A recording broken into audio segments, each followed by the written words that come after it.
In this frozen wasteland, it is illegal to die. If your heart stops here, the government will forcibly remove your corpse. Welcome to Svalbard. At minus 40 degrees, permafrost turns the Earth into a biological time capsule. Bodies don't rot. They stay fresh, preserving deadly viruses for eternity. But the threat isn't just the dead. There are 3,000 polar bears hunting 2,400 humans. Step outside your home without a high-caliber rifle, and you aren't an explorer. You're prey. For 84 days of total darkness, the sun abandons this island completely. Why would anyone stay? Because hidden 100 meters inside a mountain lies the only thing that will save humanity if the rest of the world burns.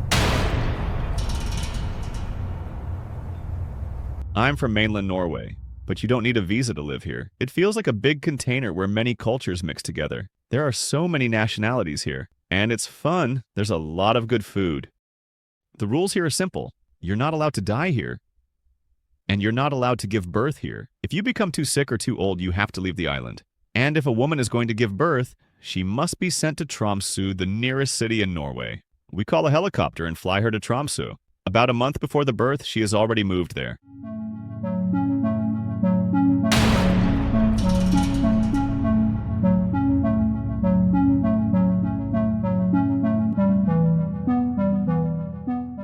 But before the world ends, the people here must survive a much more immediate enemy: total psychological isolation.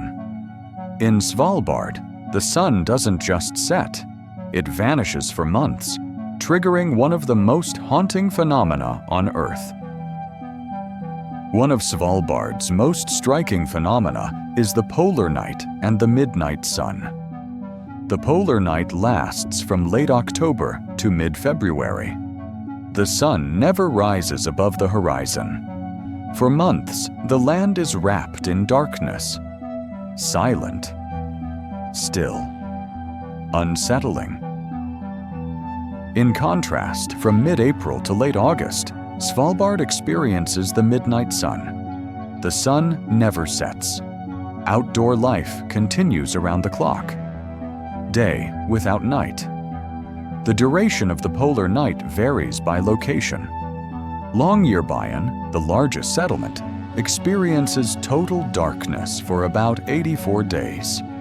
Areas farther north endure even longer nights. The polar night unfolds in stages. First, civil polar night. A faint twilight appears around midday, though the sun remains below the horizon. This occurs just before and after the darkest period. Second, nautical polar night. Light fades so completely that even the horizon disappears. The sky turns truly dark. This phase dominates the polar night in Svalbard. Third, astronomical polar night. Total darkness. No trace of light, even at noon. This phase rarely occurs in Longyearbyen, but it can persist in northern parts of Svalbard. Despite the absence of the sun, Svalbard is not always pitch black. Nature provides its own light. Aurora borealis, born from solar particles colliding with Earth's atmosphere. Colors dance across the sky, a breathtaking sight for residents, for visitors. Sometimes, when the sun sits just below the horizon, a dim glow appears during the day. Polar twilight. The sky turns blue or orange, depending on atmospheric conditions. Vast snowfields reflect light from the moon and auroras. This reflection softens the darkness. The polar night is not always as black as imagined. The long darkness shapes life here. Without sunlight, circadian rhythms are disrupted. Sleep becomes irregular. Fatigue sets in.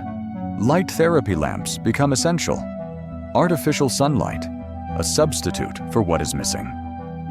Motivation often declines, especially in Longyearbyen. People respond with indoor activities, exercise, yoga, community gatherings. The darkness can trigger seasonal affective disorder, depression caused by lack of light. Light therapy helps boost serotonin. Mood improves. Shared activities prevent isolation. When the polar night ends in mid-February, Svalbard moves toward the season of endless daylight. From mid-April to late August, the sun no longer sets. The return of sunlight is celebrated. Festivals like Solfestuka mark the end of months of darkness.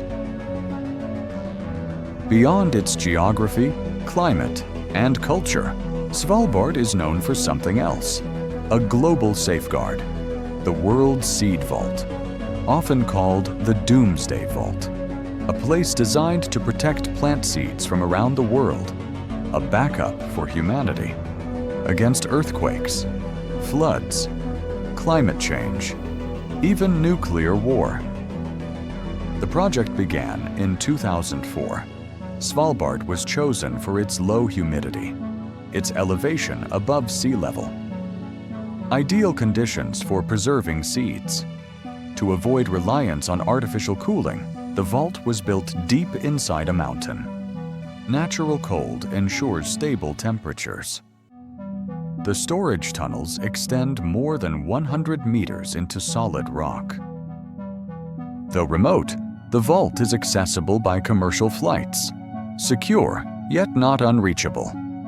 When it officially opened in 2008, it received around 320,000 seed samples from seed banks around the world, including North Korea. By 2020, the collection surpassed 1 million samples. The vault can store up to 4.5 million crop varieties.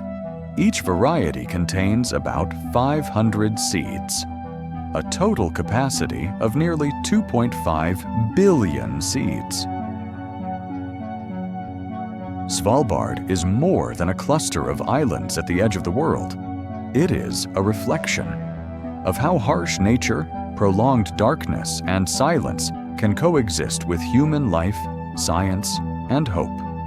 From the frozen polar night to a vault protecting the future of global food, Svalbard reminds us that even in the most remote places, civilization endures and meaning survives. In the end, Svalbard stands as a symbol.